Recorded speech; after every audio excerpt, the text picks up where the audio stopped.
SSC CHSL 2022 syllabus. तो hello दोस्तों, welcome to tech pro knowledge. इस वीडियो में आप लोगों को बताऊंगा कि एसएससी सीएचएसएल के इस बार के 2022 के सिलेबस क्या होने वाला है, जो कि 10+2 हम लोग फॉर्म जो है फॉर्म की आप लोगों को वीडियो में पहले ही देख लिया हूँ। इसका डिस्क्रिप्शन में मैं आप लोगों को लिंक दे दूँगा, तो जाकर वो फॉर्म को पहले जाइए और फॉर्म को भर लीजिए। इसके बाद मैं आप लोगों को इस वीडियो में मैं आप लोगों को डिस्कस करूँगा कि क्या होने वाले हैं न्यू, जो हमारा नया क्या पैटर्न है और क्या हमारा सिलेबस होने वाले हैं 2022 का। इसके बारे में इस वीडियो में मैं आप लोगों को पूरे बढ़िया से हिंदी में बताऊंगा, ठीक है। चैनल पे पहली बार आएंगे तो चैनल को सब्सक्राइब करके बेल आइकन को ऑल पे क्लिक कर लीजिएगा। इससे हमारी सारी नोटिफिकेशन वीडियो की आपके पास सबसे पहले पहुंचेगी। तो चलिए मैं वीडियो को बिना लेट किए हुए स्टार्ट करता हूँ। तो स्कीम ऑफ एग्जामिनेशन, जैसे कि आपको पता है कि हमारा जो टायर 1 है, जो कि टायर 1 3 एग्जाम होता है इसमें, एक तो टायर 1, टायर 2 और टायर 3। जो टायर 1 होता है वो हमारा सीबीटी होता है, ठीक है। टायर 1 जो होता है वो हमारा कंप्यूटर बेस्ड एग्जामिनेशन होता है, ठीक है। इसके बाद जो टायर 2 होता है वो हमारा राइटिंग ऐसे ये सब पैराग्राफ लिखने को मिलता है। और टायर टी जो थर्ड है उसमें हम लोग को स्किल टेस्ट, टाइपिंग टेस्ट ये सब में मिलता है, ठीक है। तो जैसे कि आप लोगों को पता ही होगा, तो मैं आप लोगों को फर्स्ट इसमें से बताता हूँ कि जो कंप्यूटर बेस्ड टेस्ट होता है उसके क्या रिगार्डिंग क्या रूल है। यहाँ पे देखते हैं कि जो इसका जो पैटर्न है, जो एग्जामिनेशन का जो हमारा क्वेश्चन आएगा, क्या टाइम होने वाला है, कितने नंबर का क्वेश्चन आएगा, ये सारे मैं इसमें आप लोगों को डिस्कस करूँगा, ठीक है। तो यहाँ पे आप डिस्प्ले पे देख सकते हैं कि यहाँ पे जो दिया है सब्जेक्ट जो हमारा इसमें 4 होने वाला है, ठीक है। जो कि फर्स्ट जो होगा वो हमारा इंग्लिश लैंग्वेज होगा, सेकंड जो होगा वो जनरल इंटेलिजेंस रीजनिंग हो जाएंगे, ठीक है। थर्ड जो होंगे वो क्वांटिटेटिव एम्पलीट्यूड में होंगे, ठीक है। Third quantitative amplitude. और जो 4 होंगे वो हमारा जीके जीएस से क्वेश्चन होंगे। अब मैं टोटल नंबर ऑफ क्वेश्चन की बात करूँ तो इन चारों सब्जेक्ट, जितने भी सब्जेक्ट है वो चारों सब्जेक्ट में आप लोगों को सारे में 25-25 क्वेश्चन रहेंगे। और हर एक क्वेश्चन जो होगा वो 2 मार्क्स का होगा, मतलब 25 क्वेश्चन है तो 2 मार्क्स के हिसाब से आपके जो क्वेश्चन हुए वो हमारा 50 मार्क्स का होंगे, ठीक है। तो हर एक question, total number of question की बात करूँ तो यहाँ पे टोटल नंबर ऑफ क्वेश्चन जो है आपका 100 होगा। और फुल मार्क्स की मैं बात करूँ, ठीक है, फुल मार्क्स की जो मैं बात करूँ तो वो फुल मार्क्स आपके जो होंगे यहाँ पे 200 होंगे, ठीक है। और एक चीज़ और ध्यान दीजिएगा कि इसमें नेगेटिव मार्किंग भी होता है, 0.5 नेगेटिव मार्किंग पर क्वेश्चन में होंगे, ठीक है। तो हर पूरा जो है नंबर ऑफ क्वेश्चन की बात करूँ तो वो हमारा 100 आएंगे। टोटल फुल मार्क्स की बात करूँ तो वो होते हैं 200 की। और नेगेटिव मार्किंग की बात करूँ, ठीक है, नेगेटिव मार्किंग की तो वो हमारा 0.5 मार्क्स, ठीक है, आधा मार्क्स कट जाएंगे पर क्वेश्चन, ठीक है, पर क्वेश्चन। चलिए ठीक है। अब मैं टाइम की बात करूँ तो टाइम आपको जो है वो हमारा यहाँ पे 60 मिनट, टोटल टाइम हमें 60 मिनट की बात करेगी, ठीक है, 60 मिनट टाइम मिलेगी। अब मैं इसमें बात करता हूँ कि क्या हमारा सिलेबस होने वाला है, इंग्लिश के क्या सिलेबस होने वाला है, जीके जीएस से, रीजनिंग से क्या आएंगे, मैथ से क्या आएंगे, ये सारे मैं इस वीडियो में आप लोगों को बताऊँगा, ठीक है। तो अब मैं बताता हूँ इंग्लिश का। तो इंग्लिश का आप देख सकते हैं जो कि टायर 1 हमारा होगा वो हमारा यहाँ पे इंग्लिश के जो होगा, पहले जो होगा लैंग्वेज में हम बात करूँ तो इंग्लिश का जो क्वेश्चन होंगे वो आपका स्पोर्ट्स ऑफ ईरर हो सकते हैं, ठीक है, इससे क्वेश्चन आएंगे। फिल इन द ब्लैंक से तो क्वेश्चन आते ही आते हैं, याद कर लीजिएगा, फिल इन द ब्लैंक्स का ज़्यादा देखिएगा, ठीक है। फिल इन द ब्लैंक से ही ज़्यादा क्वेश्चन आएंगे, आपको 4 से 5 क्वेश्चन फिल द ब्लैंक से आएंगे, ठीक है। एंटोनेम और साइनोनेम, ठीक है, होमोनेम, एंटोनेम, साइनोनेम, इससे आपके 3 से 4 क्वेश्चन आते हैं, ठीक है। स्पेलिंग टेस्ट बता दूँ तो स्पेलिंग टेस्ट से भी आपके कम से कम क्वेश्चन जो होंगे वो हमारा 3 क्वेश्चन या 2 क्वेश्चन तो जरूर आते ही आते हैं, ठीक है। इसके बाद मैं बता दूँ तो मिस अल्टेस्ट वर्ड हो गया, फिर आइटम एंड फ्रेज से क्वेश्चन आएंगे, तो इसके बाद वर्ड सब्स्टिट्यूशंस 2 क्वेश्चन आएंगे। इसके बाद हमारा इंप्रूवमेंट ऑफ सेंटेंस आएंगे, ठीक है। और इसके बाद एक्टिव एंड पैसिव वॉइस, यहाँ पे ध्यान दीजिएगा, एक्टिव एंड पैसिव वॉइस जो है, वॉइस ऑफ वर्ब जो है, इससे भी कम से कम हमारा 2 से 3 क्वेश्चन जरूर पूछते हैं, ठीक है। अब मैं नरेशन की बात करूँ तो नरेशन से भी हमारा 1 से 2 क्वेश्चन इसमें आता ही आता है, ठीक है। तो हमें इंग्लिश पर ज़्यादा जोर देना होगा क्योंकि मेन सीएचएसएल में हमारा इंग्लिश ही होता है, ठीक है। तो अब मैं बात करूँ इसमें और क्या है, तो और हमारा ये सफलिंग ऑफ सेंटेंस पार्ट हो गया, ठीक है। सफलिंग ऑफ सेंटेंस इन पैसेज आएंगे, क्लोज पैसेज आ सकते हैं, ठीक है, कॉम्प्रिहेंसिव पैसेज आएंगे, इससे हमारा जो है कुछ पैराग्राफ दे दिया जाएगा, उससे कुछ क्वेश्चन देंगे, उसके भी ऑप्शन देंगे, उससे हमारा लिखना होगा। या एंटोनिम साइनोनिम भी देगा तो पैराग्राफ से भी दे सकता है, उसका जो है अलग से स्पेलिंग पूछ सकता है, ठीक है। अब मैं इसके बाद जनरल इंटेलिजेंस के बारे में बात करूँ, ठीक है। तो जनरल इंटेलिजेंस जो रीजनिंग है, वो रीजनिंग में जो हमारा क्वेश्चन जो है वो तो वर्बल और नॉन वर्बल दोनों टाइप के क्वेश्चन रहेंगे, ठीक है। अब मैं इसमें बात करूँ तो सिंबॉलिक ऑपरेशन से क्वेश्चन दे देगा, ठीक है, एनालॉजी से क्वेश्चन दे देगा, नंबर एनालॉजी, फिगरल से आ जाएगा, ठीक है। इसके बाद तुम आपका फिगरल नंबर ऑफ क्लासिफिकेशन आ जाएगा, ड्राइंग इन्फ्लेक्शंस हो गया, नंबर सीरीज से क्वेश्चन आ जाएगा, ठीक है। सीरीज से कम ध्यान दीजिएगा 4 से 5 से 6 क्वेश्चन, कम से कम तो 5 4 से 6 के बीच में क्वेश्चन जरूर पूछेंगे, ठीक है। तो हमें क्या करना होगा, ज़्यादातर रीजनिंग में हमें सीरीज जो होगा ये देख लीजिएगा, नंबर सीरीज जो दिया है इससे क्वेश्चन देख लीजिएगा, 3 से 4 जरूर पूछते हैं, ठीक है। इसके बाद फिगर सीरीज से आपके 2 क्वेश्चन या 1 क्वेश्चन जरूर पूछे जाएंगे।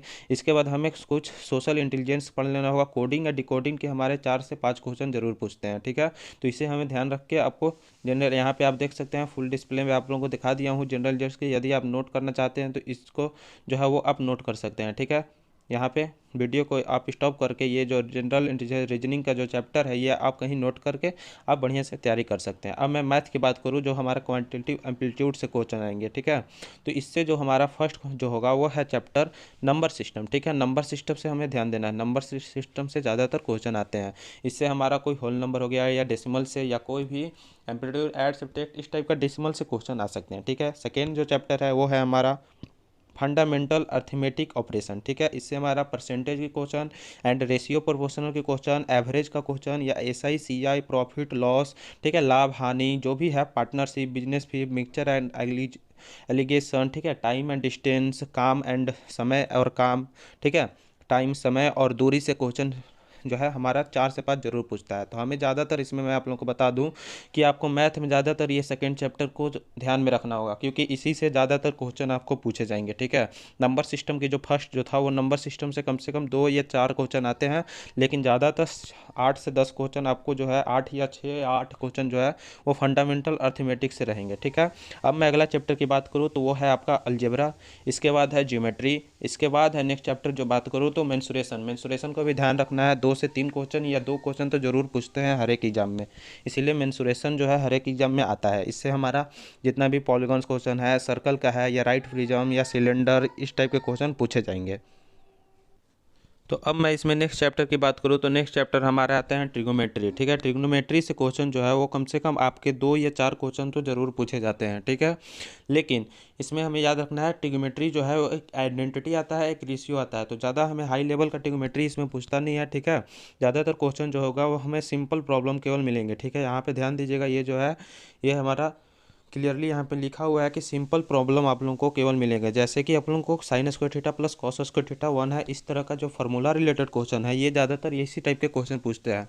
नहीं तो आप लोग जो है वो ध्यान रखिएगा, जो हमारा फार्मूला होता है उसमें जैसे कोई का मान होता है, जैसे साइन 90 का मान, 45 का मान, तो इस टाइप का जो होगा वो हमें क्लियरली याद होना चाहिए, ठीक है। कम से कम 180 डिग्री तक मान जो है वो हम लोग को याद रहना चाहिए, ठीक है। इसका भी ट्रिग्नोमेट्री का अलग से मैं वीडियो बना दूंगा, क्या क्या क्वेश्चन आते हैं, किस टाइप का आते हैं, लेकिन पहले हमें यहाँ पर ध्यान देना है कि क्या क्वेश्चन आते हैं, ठीक है। अब मैं नेक्स्ट क्वेश्चन की बात करूँ तो नेक्स्ट जो है वो हमारा चैप्टर है स्टैटिकल चार्ट्स, ठीक है। इससे क्वेश्चन आपको एक क्वेश्चन आते हैं या नहीं भी आ सकते हैं, लेकिन एक क्वेश्चन जरूर आते ही आते हैं, तो इसको भी हमें चैप्टर को ध्यान रखना ही होगा। अब मैं इसके बाद बात कर लूँ जीए में बारे में, तो ठीक है। तो यहाँ पे हम क्या देखेंगे कि जो जीके से आता है, जीके जीएस जो है वो हमारा जनरल साइंस या जनरल अवेयरनेस, ठीक है। इससे क्वेश्चन जो है हमारा, पहले तो मैं एक बार क्लियर करना चाहूँगा कि आप लोगों को पहले तो आप लोगों को ये ध्यान देना होगा, देख सकते हैं करेंट अफेयर्स, ठीक है फ्रेंड्स। तो करेंट अफेयर्स पे हमें बहुत ज़्यादा जोर डालना होगा, क्योंकि हर एक क्वेश्चन में रिकॉर्ड है, हर एक एग्जामिनेशन में करेंट अफेयर्स तो ज़रूर पूछते हैं। तो पहले तो हमें ये जो जितना भी यहाँ से चैप्टर यहाँ पे ये दिया हुआ है ये तो आप नोट कर ले, और इससे जो है तैयारी, ठीक है, इससे तैयारी आप लोगों को, मैं इस जीके जीएस का बात कर लूँ, इससे आपको केवल 30% पढ़ना होगा, ठीक है। लेकिन 70% नहीं तो 40%, ठीक है, 40% आप तैयारी कीजिए जीके जी, जो यहाँ पे सब्जेक्ट दिया हुआ है, जैसे हिस्ट्री हो गया, कल्चर जियोग्राफी हो गया या इकोनॉमिक्स हो गया या कोई भी रिलेटेड जीके जीएस कहीं से भी पूछ सकता है, ठीक है।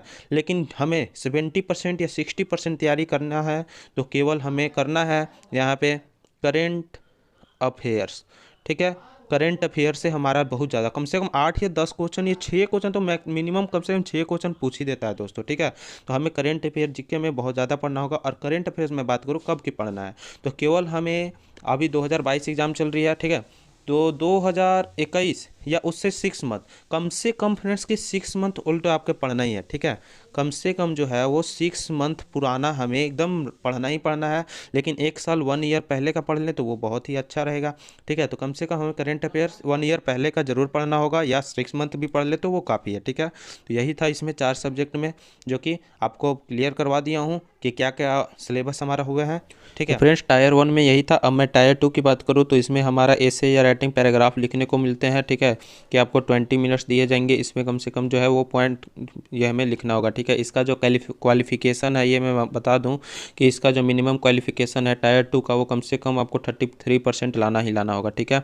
ये पैराग्राफ जो है ये आप हिंदी और इंग्लिश दोनों में लिख सकते हैं, ठीक है। और मैं टायर 3 की बात करूँ तो टायर 3 में आपको जो है ये स्किल टेस्ट और स्किल टेस्ट टाइपिंग टेस्ट दिए जाएंगे, ठीक है। कंप्यूटर टाइपिंग टेस्ट दिए जाएंगे, स्किल टेस्ट दिए जाएंगे। इसमें आप लोगों को क्या होगा, इसी टाइप का बस होता है, ठीक है। और मैं आपको डाटा एंट्री ऑपरेटर है, इसके बाद skill test for data entry operators, no candidate except from the appearing the skill test. तो इसमें यही था। तो मैं जैसे कि इस वीडियो में आप लोगों को बता दिया क्लियरली कि इस टायर 1 में हमारा क्या सिलेबस होने वाला है, क्या एग्जाम पैटर्न है, वो आप लोगों को क्लियरली बता दिया हूँ, ठीक है। मई में एग्जाम होने वाला है, तो तैयारी में लग जाइए फ्रेंड्स के। और जो भी मैं आप लोगों को चैप्टर बताया और जीके जीएस में करंट अफेयर्स पर ध्यान ज़्यादातर देना है, ठीक है। तो आशा करता हूँ फ्रेंड्स वीडियो ये आप लोगों को अच्छा लगा होगा, और अच्छा लगा होगा तो और भी ऐसे वीडियो जो आप लोगों को चाहिए तो ज़रूर चैनल को सब्सक्राइब करके बेल आइकन को ऑल पे ज़रूर क्लिक कर दीजिएगा, ठीक है। तो जय हिंद फ्रेंड्स, मिलते हैं अब अगले वीडियो पे। Thank you.